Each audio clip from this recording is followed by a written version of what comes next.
is.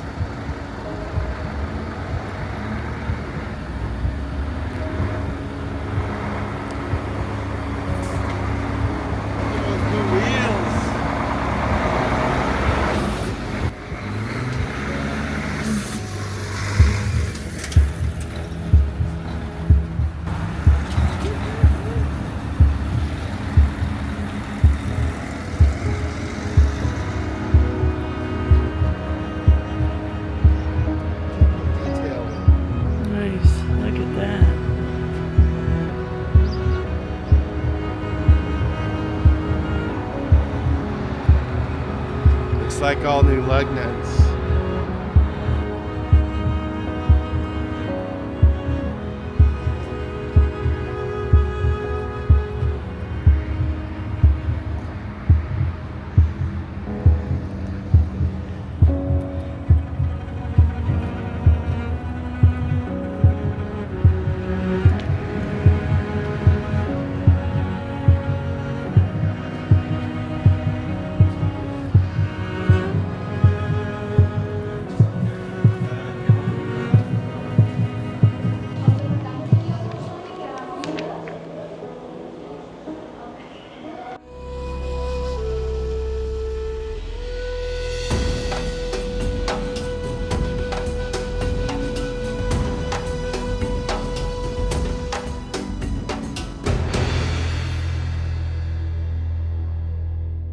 How you doing, young man? Everything going okay? How are you today, sir? Good. Oh, thank you. Can we just walk out there and you just... Thanks, Pedro. Okay. No problem. Thanks, man. How you been? Busy? Busy. Yeah? That intercooler was dirty, man. Was it bad? Not so bad, but it was dirty. So the guys put it for 2 days in the acid bar, clean him lekker out. Because I told them they must tell me if it's not getting clean, so we can phone you and tell you we need a new one. Yeah. So now they phone me back like, now they get it all out, all clean. And then the pipe that's going up there to the turbo, there wasn't a washer in there. So that's why when you boost, the pipe was pushing too far. So that's why the O-rings keep on popping there. So Okay. that is all sorted. And there was a clip missing there. They put the tie strip at the bottom where the pipe must go in for the intercooler. So we got a new clip there for you. Okay. So that's perfect. So there was problems there. There was problems. It was a good thing we checked it out because you would have get trouble there. We would have broke again. Yeah. We're tired of breaking. No, man, now you won't break. You're just gonna drive. It's been a while. What was your name again? Steve. Steve. Thank you, you, Steve. sir. Yeah, yeah, yeah, yeah. Do you mind if we pop the hood here and just take a look? Yeah, I can pop this. Do you know if they sell those little punch-out tapes in the service department? No. They don't? It doesn't have to match. I'll just put them on. Get some milk for this. Yeah, come on now, fellas. So admiring your camper. Huh? Thank you. Yeah, yeah. From the States, or We're from the States. We've been in this for 6 years. fantastic. Yeah? Yeah. And all over. All over. We did the Americas. We shipped it to Europe Yeah. for 14 months, and then we drove down through West Africa, Fantastic. which brings us here. My brother's got the same, exactly the same vehicle. Oh, wow. It's been pretty good. Oh, that's We fantastic. tested it pretty good in Nigeria, but it's going to be okay now, thanks to Steve. Thank you. This pipe wasn't aligned properly at the bottom. Man, I've had so many problems with that pipe being aligned properly. There's a screw right back in that goes right back in there that they've forgotten multiple times. No, but the bottom, you mustn't, they put the space out too far. So what happens is, when you boost, it does that. So that it put tension on the O-rings, man, on top. Yeah, because I had O-rings breaking a lot, so that's that whole Because of the thing moving. It's the movement. And you say the intercooler. So what does that work? When it boosts, the air goes through the intercooler Through the engine again. and through the engine again. So what does the intercooler do? You see, it's circulating the boost power for the turbo. So the boost power is coming this way, right? It's From the boosting turbo. And this is just A noise damper. that's always a noise damper. Yeah. And then, so that goes down into the intercooler. And does the air, is it like it sounds, the air gets cooled? Yeah. It cools the air down. And then it goes into back the to engine. It's And then like the the circulation thing. Okay. That's happening. And the intercooler, because of the wind from the front, it cools it down to boost again. So is there anything else in the turbo system Yeah, that we all the haven't rims. checked? No, everything is fine now. Your old rims is standing there. Old rims, we don't need them. Yeah. Are you sure? Where would we put them? Did Yeah, they have new rims now, Mos. Yeah. All Yeah, the rims is new. So the old ones is in the box. Want to check our spare rim? maybe I Wanna should. pick the best rim, at least for our spare. That's what I'm thinking, Yeah. Yeah. You can check all the rims and say, okay, right, this one you can keep it Maybe for keep spare. one or two. You Yeah. can put it in the van. At least one. I could put it up top. Yeah. Maybe Yeah. yeah. Yeah, because Yeah. all 6 is standing there.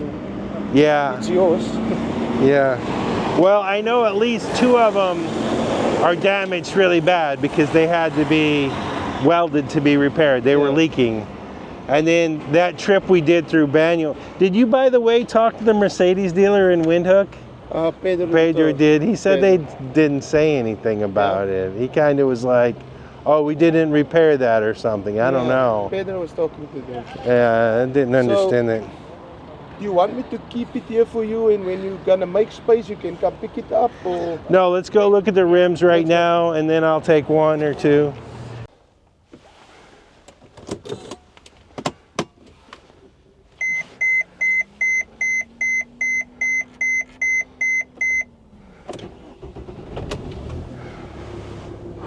Sounds good. It's purring. I'll be nervous till we put some kilometers on it. All right, we're back in the van. Curt had a nice discussion with Steve, the mechanic, when he said the intercooler was very dirty but not damaged, and they cleaned it a bit. He also mentioned a few other technical things. We've let y'all hear that for the technical people. But we had hoped they would find something that Head was wrong. east toward Sandringham Road. Something that would explain what's been causing us all our problems, and he thinks they did. What do you think, Curt? Well, let me kind of walk you through everything. To get started, let me just back up a little bit.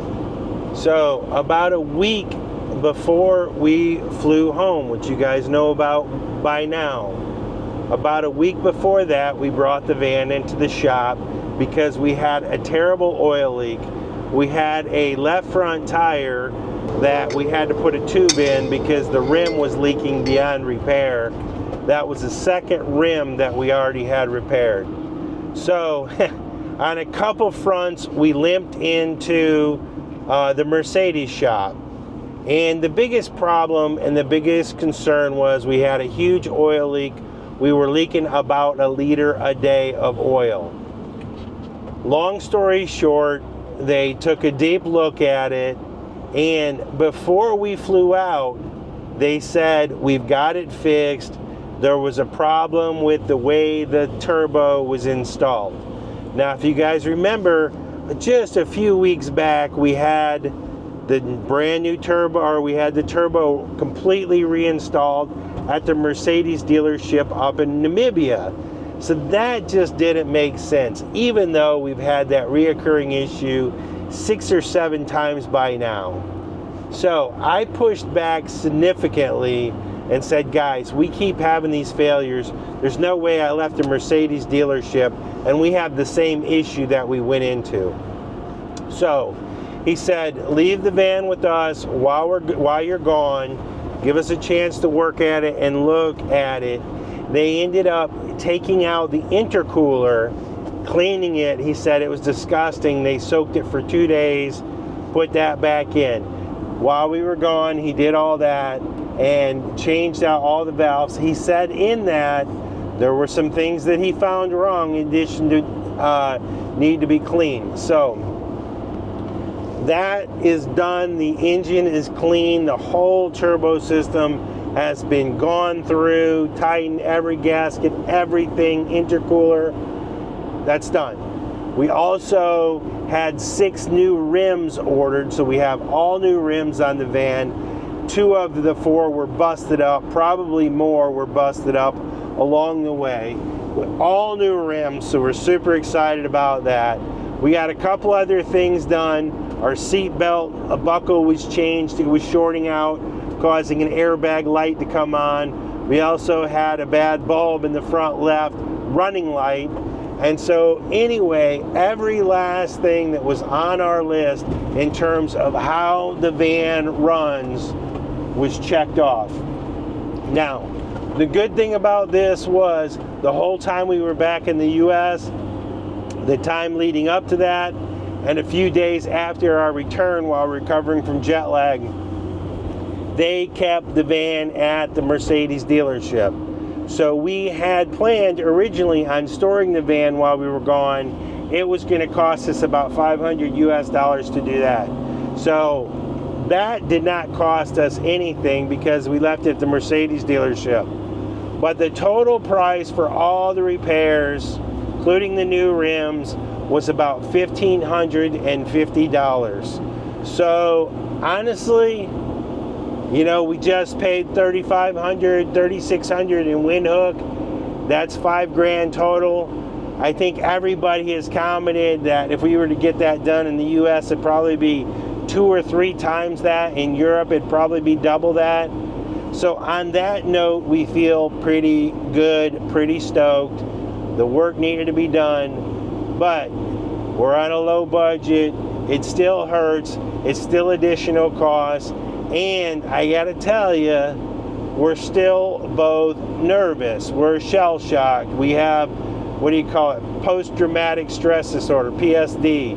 And so anyway, we're back in the van. We're excited. We have it. It really feels like it's running well. We've been through this before. Fingers crossed. We got it this time, but we're back in the van. I gotta add in a little girly side note.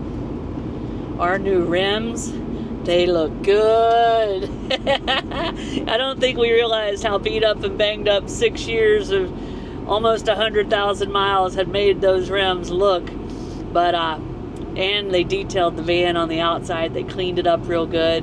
So she's shiny and pretty. We are headed back to the Airbnb. We have decided to stay here a couple more weeks. And that was kind of an impromptu change. One reason for that, and there are many, but one reason for that is that we can take the van on a couple of day trips, maybe drive it down, you know, to the Point or the Cape or something like that, put some miles on it, test it ourselves before we get too far away from Cape Town and the dealership that worked on it, just in case. And that goes back to the PTSD we have. And Curt told you that between here in Cape Town and Windhoek up in Namibia, we've spent about $5,000 on this van. What he didn't mention, probably because he has mentally blocked it out, is that we have spent well over $15,000 on this thing at many different bush camps all through West Africa, just trying to get to the Mercedes dealership. So we have not added that up, but I can tell you we are in excess of 20 grand on getting this van running. So yes, we could have gotten it done cheaper in a lot of other places, but 20 grand is a lot of money to us. We are not independently wealthy people. We make enough money on our YouTube channel sharing our journey with you guys for just routine costs to keep us on the road. So that hit the wallet pretty hard, but we sure hope it is over. And we're headed back to our Airbnb where our amazing host, Andreas, has offered us up a parking place in the apartment right next door that he is renovating right now. And it is big enough for the van and it is secure. So over the next week or so, Curt will be doing some maintenance and some stuff that needs to be done on the house part of our van. So got to keep this thing in tip-top shape to make it through the rest of this trip through Africa. Good morning, guys. We have been enjoying the apartment life. We've had a lot of planning to do. We've had a lot of catching up to do. We've had a little bit of life. And the time has come to do some repairs on the van.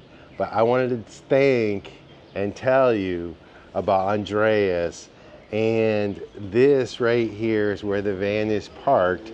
And this is one of Andreas' apartment. And he also owns the one next to this. and then the one all the way down on the end. Ours is down there on the end where we have the beautiful place for the kiddies to play, but not sure what we would have done without a place to park the van, especially where I can conveniently get some work done. And I got news, guys. I have not changed our fresh water filters since we moved into the van. So that's been over 6 years. Now, it's a general practice of ours to put fresh water in the van so we don't put dirty in. So essentially we're filtering any, I don't know, questionable water that we get.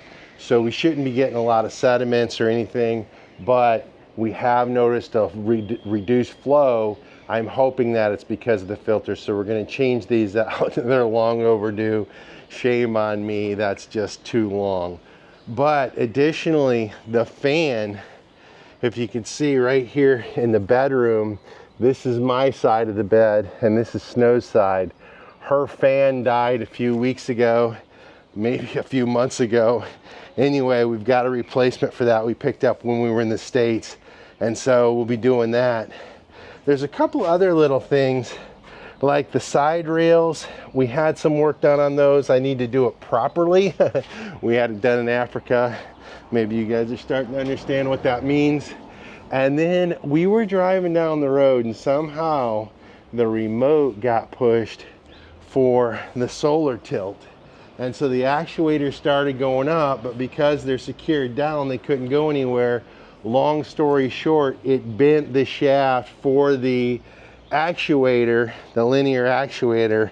It'll make more sense when I gotta fix it. But anyway, my roof does not automatically lift right now. So I gotta get in there and change that actuator out and do a couple other things. All right, we're gonna start up under the van. And if you can see this right here, this is my protection underneath that protects my filters and water pumps and things like that. The problem is it is covered with oil from all the vehicle stuff. Anyway, they did clean the van pretty good, but there's still some residue left behind.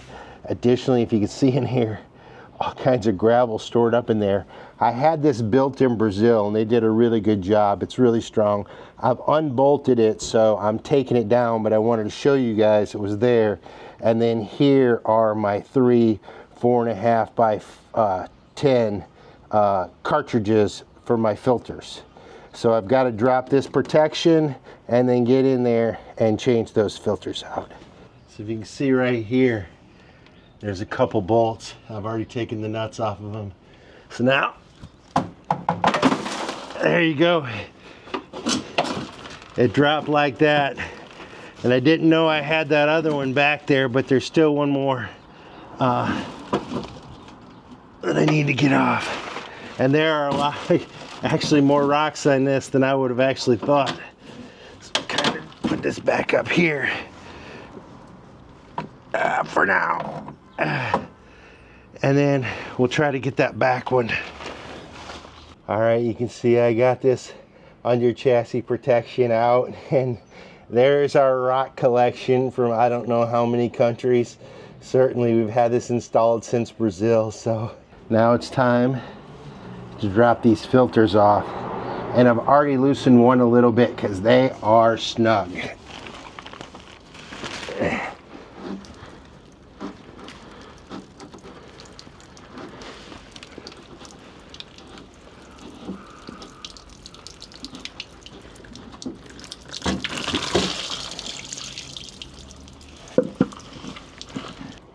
All right, let's take a look at this.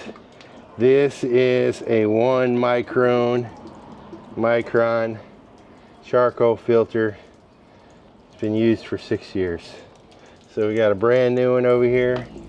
So we'll put that in there and we'll change this out.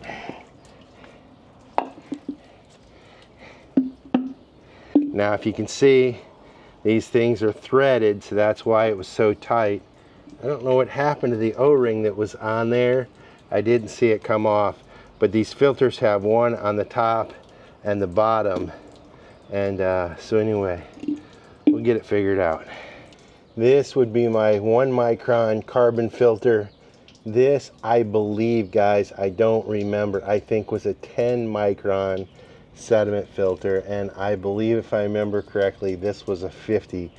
I don't know how to tell now, there's no indication on them.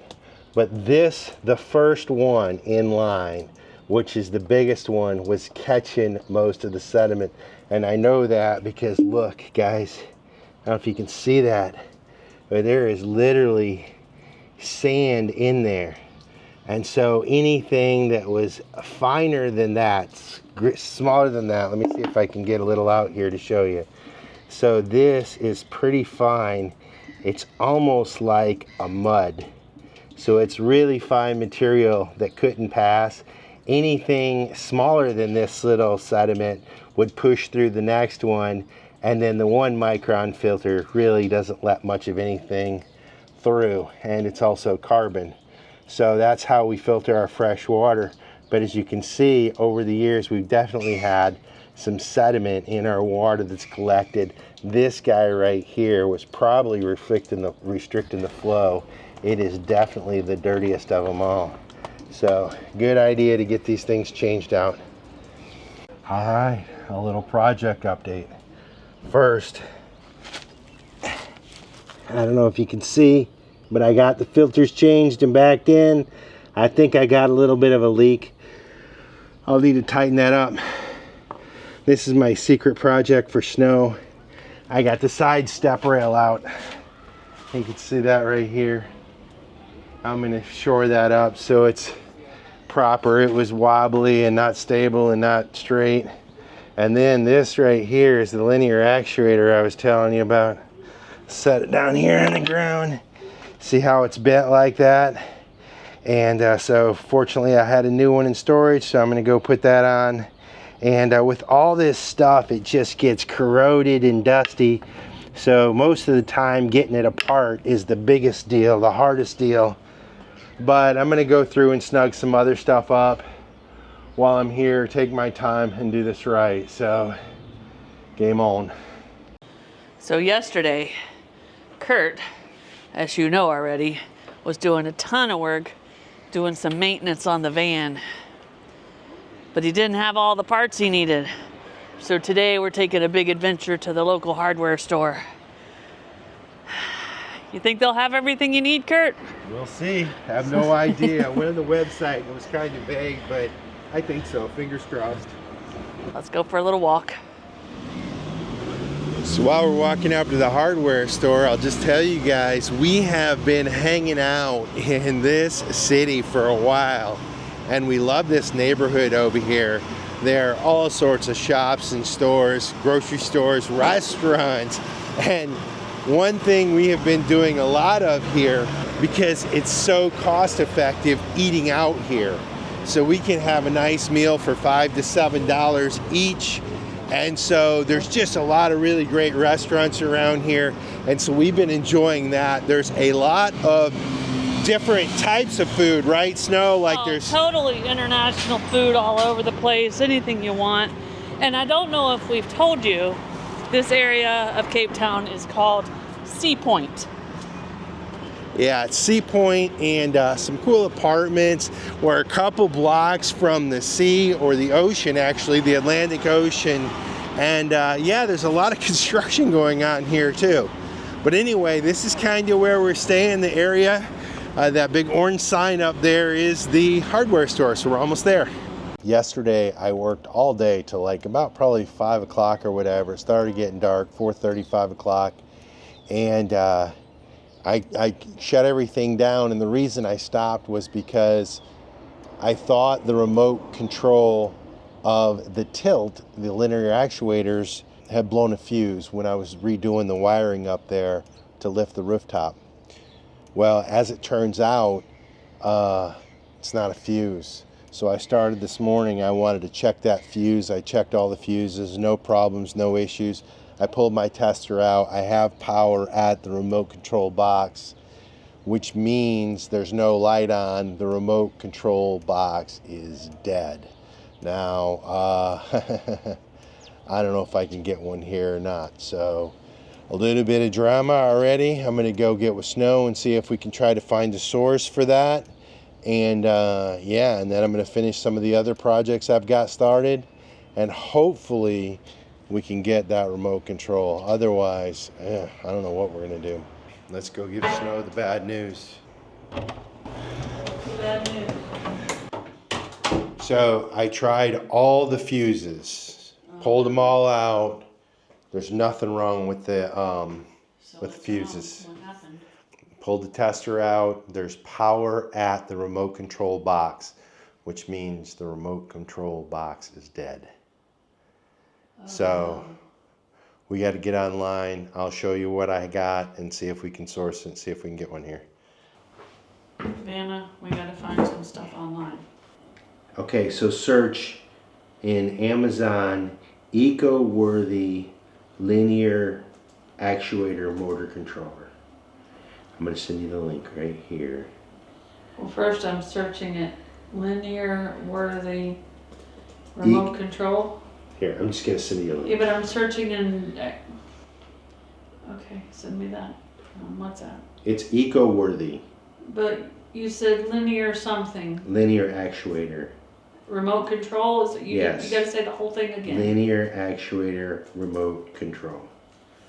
I'm searching. There's nothing like that in South Africa's Amazon. All right, I'm not sure if I told you guys, but before we left, I looked at the schematics on that remote control and saw that it had an internal fuse. Now, it was a mini blade, I think 10 amp fuse, which I didn't have any. So rather than take it apart, I went to the electronics store, Snow and I, Communicy or something. Anyway, we went there and they had all sorts of electronic stuff. They do stuff for robots and all that other stuff. But the way these remotes work is they reverse polarity. Anywho, they did not have a control like that. They had all kinds of crazy controls, but they did not have one that reversed polarity. They had the little mini blade fuse. But I changed that fuse out and it worked. And so we have power now, and I went back and I finished up changing out the actuator, and well, I tested it out and it works. Here, I'll show you. So A is up.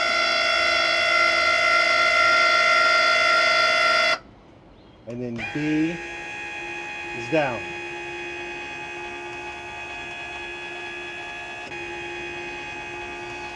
We're back in business, guys. As we're driving to this industrial store, I just want to give y'all an update on a few life things that we've done here in Cape Town while we've been pretty much doing nothing. And people are like, you're in Cape Town, there's all this stuff you need to see, and we do hope to see a couple of things before we leave. But for us, taking a vacation means just living, going to the grocery store, cooking dinner in the apartment, walking around our neighborhood, and not really getting out and doing any tours or going sightseeing. And it's been really, really nice. So other than getting the van all prepped up to go back on the road, we have both done our dental business here, and the dentist was awesome. Curt got a really good teeth cleaning. Too. Yeah, I did that too. And I also, if you remember from back in Windhoek, I was having a really big dental issue.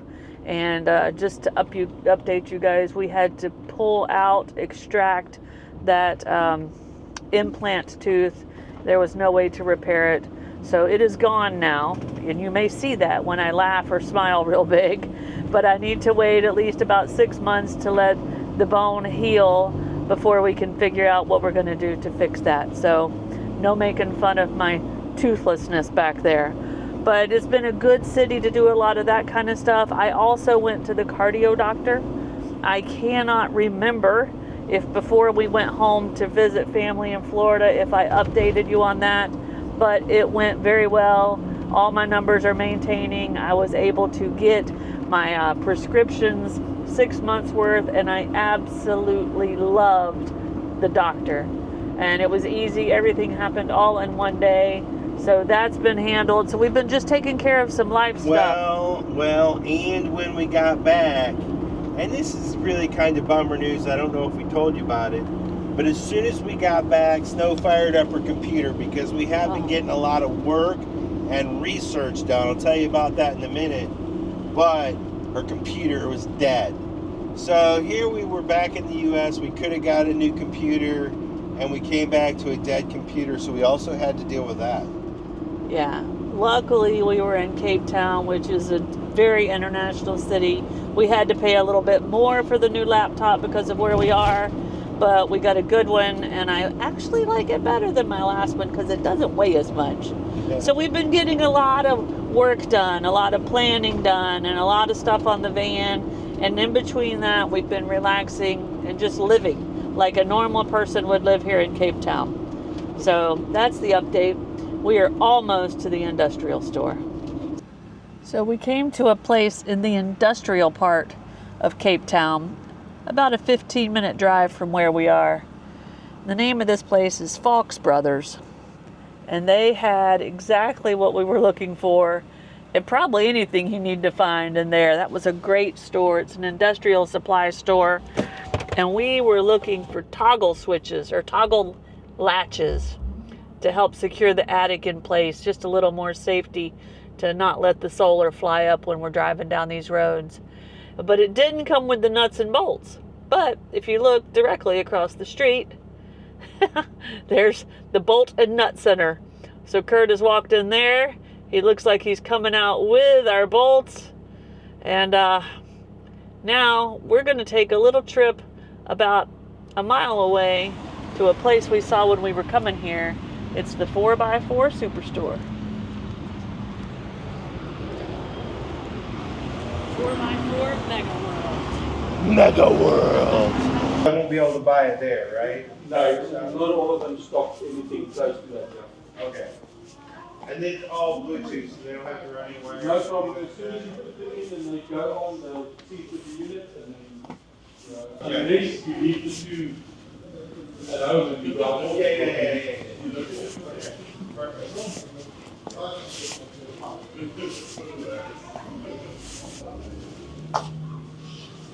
Yeah, because you don't want to break the valve. Yeah, exactly, because that thing sits on the valve. Yeah, I don't want that. This is the internal. Hi. Hi. You getting them? Yeah. $200. Our trip to the 4x4 store was successful. We went there looking for a monitoring system for our tires. So there are these little valves that'll replace our existing valves or go on them or something. And then we'll have a gauge inside and it'll tell us if our tire pressure is low. We have had enough trouble with our tires that we want to add another layer of monitoring on those things, right, Curt? Yeah, 100%. Yeah, so we picked that up. Now we just have to find a tire shop that can put it in, and we will be good to go on that. We have been busy, but guys, I gotta tell you, after picking up the van and driving around town to do some errands, getting all this work done. Guys, I did a lot of work on the van, as you can see, but I'm pretty excited about the new linear actuator. The roof is all fixed. I got two new latches. I'm super excited about that as well. Of course, I fixed the rail around the bottom. Underneath, I changed out the water filters. I went around and checked all the ties down there, made sure all the under chassis stuff was secure. I had a little exhaust situation I needed to take care of where it was getting close to the pipes. Our drainage for our gray water tank and banyo, we ripped the valve out. I put a new valve in there. I had lost some knobs up here on the recovery boards. I fixed that. I popped up the Starlink, so we're good to go, ready to go with that. As soon as we get out of South Africa, we'll have that ready. And just a lot more. I replaced nose fan. I fixed a squeaky door. And But the big thing is, guys, fingers crossed that what they did at the Mercedes dealership kind of gets us where we need to go. We're going to do this. We're going to take a little test drive down here at the south of the Cape. It's supposed to be stunningly beautiful down there. It's a few-hour drive down there, and we're going to go test it out, see some local sites, enjoy Cape Town, show you Cape Town. This place is absolutely amazing. But we're going to do that in the next episode. Thank you guys so much for joining us. We will see you on the next one. Cheers, guys. If you like this video, be sure to subscribe to our channel and hit that notification bell so you guys know when we put out new videos. And don't forget, you can always follow us over on Instagram to see what's going on in between videos. Cheers, guys.